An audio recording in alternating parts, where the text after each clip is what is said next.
नमस्कार, आप देख रहे हैं सिटी पोस्ट लाइव। मैं हूं रिया रजुक। बिहार सरकार की स्वास्थ्य व्यवस्था बेहद खराब है। अक्सर दिल दहला देने वाली खबरें देखने को मिलती रहती है, लेकिन इस बार तो हद ही हो गया है।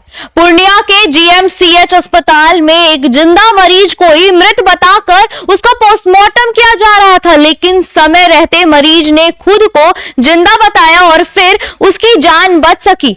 इस बेहद गंभीर मुद्दे पर बात करने के लिए हमारे साथ सिटी पोस्ट लाइव के मैनेजिंग एडिटर मुकेश कुमार सिंह मौजूद है। तो सर, अब तो ये पानी सर के ऊपर से जा रहा है, इस पर क्या कहेंगे आप? देखिए रिया, बहुत सारी घटनाएं आप देखती होंगी अस्पताल में। बहुत दिल दहला देने वाली खबरें आती हैं और कई तरह की खबरें आती हैं, लेकिन इस बार सही कहा आपने, सर पानी से बाहर जो है वो हो गया, ऊपर हो गया है। इस बार तो पूर्णिया के सरकारी अस्पताल से ऐसी तस्वीर आई है कि इस तस्वीर को देखने के बाद हमें तो लगता है कि सरकार के जितने आला अधिकारी हैं और जितने मंत्री हैं, मुख्यमंत्री तक का जो है चेहरा शर्म से झुक जाना चाहिए। जी बिल्कुल। एक घटना हुई वहां पर, रोड एक्सीडेंट हुआ जिसमें 3 लोग गंभीर रूप से जख्मी हुए और तीनों लोगों को भर्ती कराया गया इलाज के लिए।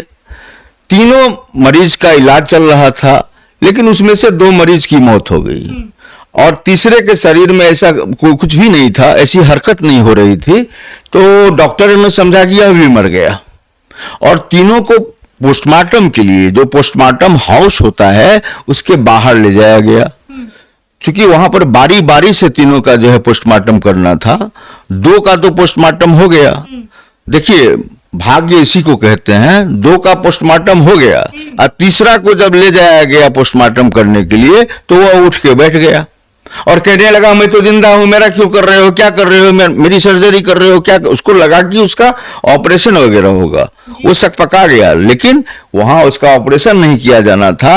मरने के बाद जो अंतिम प्रक्रिया होती है वो की जा रही थी। अब यह बताइए कि यह मतलब स्वास्थ्य व्यवस्था की कैसी तस्वीर है? एक बार के लिए तो यकीन ही नहीं हो रहा कि ऐसा भी हो सकता है। बिल्कुल, हमें भी यकीन नहीं हुआ, रिया आपको भी नहीं यकीन हो रहा होगा, और मैं समझता हूं कि जो भी इस तस्वीर को देखेंगे उन्हें एक बार में जो है यकीन नहीं होगा। और आप एक चीज बताइए रिया हमको, पीएमसीएच की बात आप कर लीजिए, एशिया का नंबर 1 कहते हैं अस्पताल है, मंगल पांडे हेल्थ मिनिस्टर दावा करते हैं, और आप जाइए पीएमसीएच में तो करोड़ों अरबों के इतने बिल्डिंग्स बने हैं, इतने इक्विपमेंट्स नए नए लाए गए हैं कि लगता है कि वाकई वो एशिया स्तर का जो है अस्पताल है। लेकिन जब आप सुविधाएं लेने के लिए जाएंगे तो ना तो आपका एक्सरे होगा, ना ही आपका सीटी स्कैन होगा, ना ही आपकी किसी तरह की जांच होगी। मतलब पूरा मंजर कुव्यवस्था का है। और हम तो अपने दर्शकों को याद दिलाना चाहेंगे कि बीते दिनों की बात है जब मनीष कश्यप, देश में जाना पहचाना चेहरा यूट्यूबर, जो अब जनसुराज का हिस्सा हो चुके हैं, घंटों उनको बंधक बना करके पीएमसीएच में पीटा गया था और उस पर ना तो सरकार का कोई मंत्री और ना ही जिम्मेवार अधिकारियों ने कोई बयान दिया था। बामुश्किल जो है मनीष कश्यप की जान बची थी। और उसके तुरंत बाद मुजफ्फरपुर की एक नाबालिग बच्ची का रेप हुआ था और रेप के बाद उसको जान से मारने की कोशिश की गई थी, गंभीर स्थिति में थी और उसे ले जाया गया पीएमसीएच में। एम्बुलेंस में लगा वो बच्ची 5 घंटे तक रही। बिहार प्रदेश कांग्रेस के अध्यक्ष राजेश राम गए, 1.5 घंटा 2 घंटा उन्होंने मशक्कत की, विवाद हुआ वहां के अधिकारियों के साथ, तब जाकर उस बच्ची का को जो है एडमिट किया गया। और एडमिट क्या किया गया, उस बच्ची को आईसीयू में रखना था, जनरल वार्ड में रखा गया, बच्ची की मौत हो गई। मतलब इसका मतलब सिर्फ नाम की संस्था खोल कर बैठे? बिल्कुल, ये दुकान खोल के बैठे हुए हैं। आप यह जानिए कि पीएमसीएच बिहार का सबसे बड़ा अस्पताल है, बिहार सरकार के अधीन है। एम्स भी है बिहार में, और बीते दिन एम्स की घटना देख लीजिए। चेतन आनंद जो पूर्व विधायक, पूर्व सांसद आनंद मोहन के बेटे हैं, बाहुबली आनंद मोहन के, AK-47 वाले आनंद मोहन के बेटे हैं, उनके बेटे के साथ चेतन आनंद और उनकी पत्नी के साथ बदसलूकी की गई वहां पर।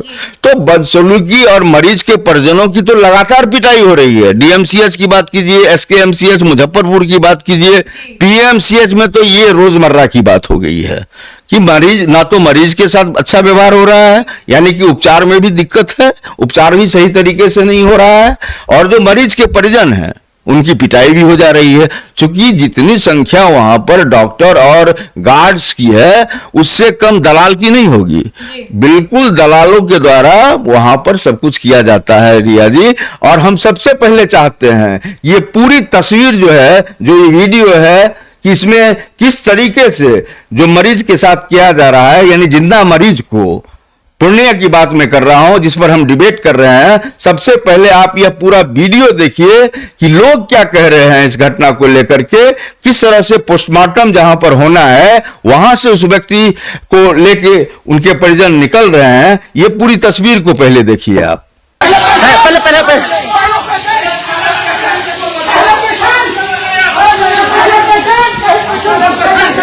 पहले क्या हुआ?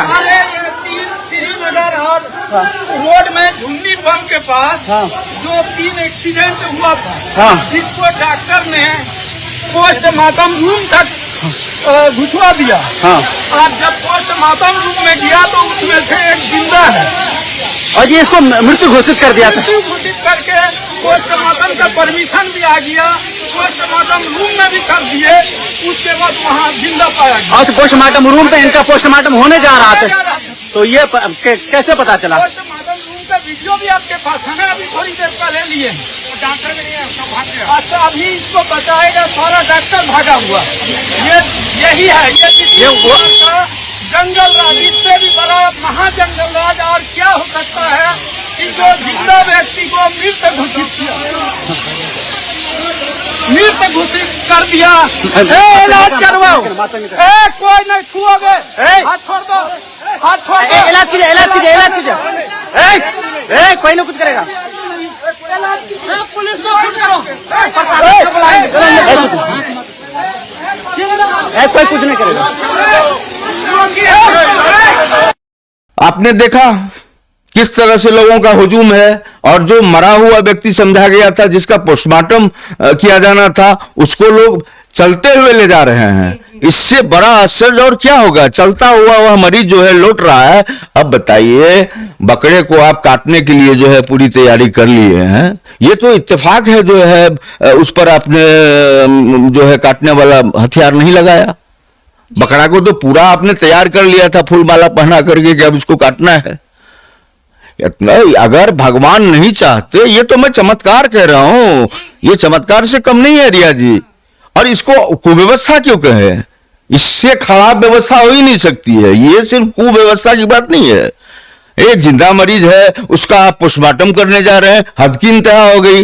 ये तो हेल्थ मिनिस्टर को जो है इस्तीफा दे देना चाहिए। कहीं ना कहीं दिख रहा है कि ये धरती के भगवान डॉक्टर, धरती के अब क्या बोलते हैं, भगवान को अब मार रहे हैं लोगों को, जिनपे मतलब बिलीव है लोगों को कि डॉक्टर धरती के भगवान होते हैं, वही डॉक्टर्स मार रहे हैं। बिल्कुल। अब डॉक्टर को अब ये समझ में नहीं आ रहा है कि आदमी जिंदा है या मरा हुआ। ये हम लोग तो डॉक्टर हैं नहीं, हम लोगों को पता नहीं चलेगा कि यह व्यक्ति अब इस दुनिया में नहीं रहा या इस दुनिया में है। लेकिन डॉक्टर को तो जानकारी है, वो तो सब कुछ टटोल के ही समझ लेते हैं कि क्या स्थिति है मरीज की, और अत्याधुनिक उपकरण है उनके पास। हम लोगों को क्या है? हम लोगों के पास जो है, हम लोग बैठ के डिबेट कर रहे हैं। हमारा यह कहना है कि बिहार में जितने भी अस्पताल हैं सरकारी, रुई से लेकर के जितना भी सामान है, एक कॉटन आता है ना, वहां से लेके तमाम जितने महंगे सामान हैं, सबकी खरीदारी में सबका कमीशन फिक्स, सब जगह कमीशन खोरी है। अभी देख लीजिए जो है स्टाफ नियुक्त किए जा रहे हैं, उसमें दलाली है।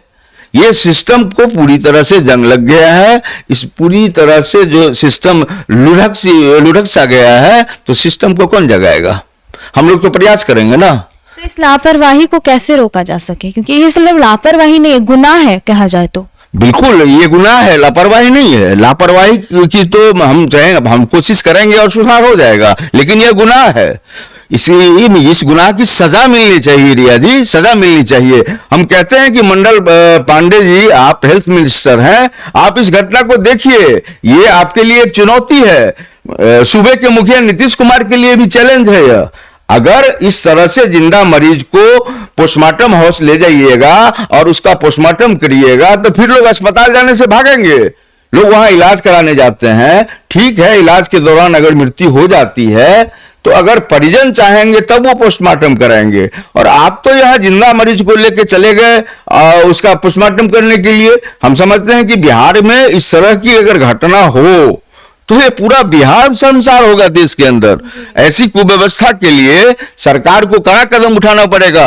मंगल पांडे जी, आप पर भी कई गंभीर आरोप लग रहे हैं, आपको जागने की जरूरत है। चुनाव का समय है, आप ऐसी घटनाओं से बचने का जो है नसीहत दीजिए अपने निचले महकमे को। अपने से बिहार में जितने भी सरकारी अस्पताल हैं, मेडिकल कॉलेजेज हैं, हर जगह गड़बड़ी हो रही है। तो ये बड़ी चुनौती है। इस घटना को बिल्कुल साधारण लहजे में लेना अच्छा नहीं है। आप इस पर जागिए और पहले तो उन डॉक्टरों पर कार्रवाई करिए जिन्होंने उस व्यक्ति का इलाज किया और जिसने उसे मृत घोषित किया, और बाद में जो डॉक्टर गए हैं पोस्टमार्टम करने के लिए, इन लोगों को तलब कीजिए और इन लोगों से पूछिए कि ऐसा क्यों हुआ और कठोर दंड दीजिए। ऐसा नहीं कि सिर्फ कागज पर कोई बात आ गई हम विभागीय कार्रवाई करेंगे, ये करेंगे, तो ये सब धूल फांकने वाली चीज है। ये कोई कार्रवाई नहीं होती है रिया जी। ऐसे लोग हमेशा बचकर निकलते रहे हैं और सिस्टम को इसी तरह और से जंग के हवाले करते रहे हैं। ऐसी घटनाओं के लिए आप किन किन लोगों को जिम्मेदार समझते हैं? वाह, अब तो बिल्कुल जबरदस्त सवाल आपने किया है। और जिम्मेवार किसको ठहराया? अब सबसे पहले जिम्मेवारी तो हम कहेंगे जो उस अस्पताल के उस संस्थान के जो चीफ हैं, मतलब जिस अस्पताल में यह घटना घटी है उसके जो चीफ हैं, वहां के सिविल सर्जन हैं, उन पर कार्रवाई होनी चाहिए और इस तरह की कुव्यवस्था नहीं हो। जिम्मेवारी है उन्हीं की, जो स्थानीय जो अधिकारी हैं, जो उस महकमे के, और जिस डॉक्टर ने ऐसा किया है उस पर तो त्वरित कार्रवाई होनी चाहिए। और अब इस पर भी हम समझते हैं कि ठीकरा तो हेल्थ मिनिस्टर पर फूटेगा, हेल्थ सचिव पर फूटेगा। तो ये लोग गुनहगार हैं। अगर ऊपर की व्यवस्था दुरुस्त होती और सारे लोग अगर निर्देश बेहतरीन दिए होते और समय समय पर अगर मॉनिटरिंग होता, अस्पतालों की सघन जांच होती, एक टीम बना, कोई जरूरी नहीं है कि हेल्थ मिनिस्टर ही जाए, 7-8 लोगों की टीम बना करके डिफरेंट, मतलब डॉक्टर्स की टीम हो, अधिकारियों की टीम हो, उसको आप जिले के जितने भी अस्पताल हैं, जिले में तो एक ही सरकारी अस्पताल मुख्य रूप से होता है, लेकिन कुछ जिला ऐसा है जहां सदर अस्पताल भी है और मेडिकल कॉलेज भी है। तो आप इनको देखिए, ये लोग सारे लोग जिम्मेवार हैं इसके लिए। हेल्थ मिनिस्टर जिम्मेवार हैं, सीएम जिम्मेवार हैं, हेल्थ विभाग का जितना ही ऊपर का अधिकारी है राज्य मुख्यालय के, वे सारे गुनहगार हैं और सारे अस्पताल में ऐसे गुनहगार डॉक्टर घूम रहे हैं। कोई अस्पताल बचा हुआ नहीं है। अब ऐसे तमाम गुनहगारों को चिन्हित करना पड़ेगा रिया जी, और इन तमाम लोगों पर गाज गिरानी पड़ेगी। वह गाज है कड़ी कार्रवाई। जैसा कि आप सुन रहे थे हमारे डिबेट को, आपको बता दें कि ऐसे सरकारी अस्पतालों में कुव्यवस्था को लेकर के इस पे आपकी क्या राय, हमें कमेंट बॉक्स में जरूर बताइएगा। देखते रहिए सिटी पोस्ट लाइव। तब तक के लिए धन्यवाद।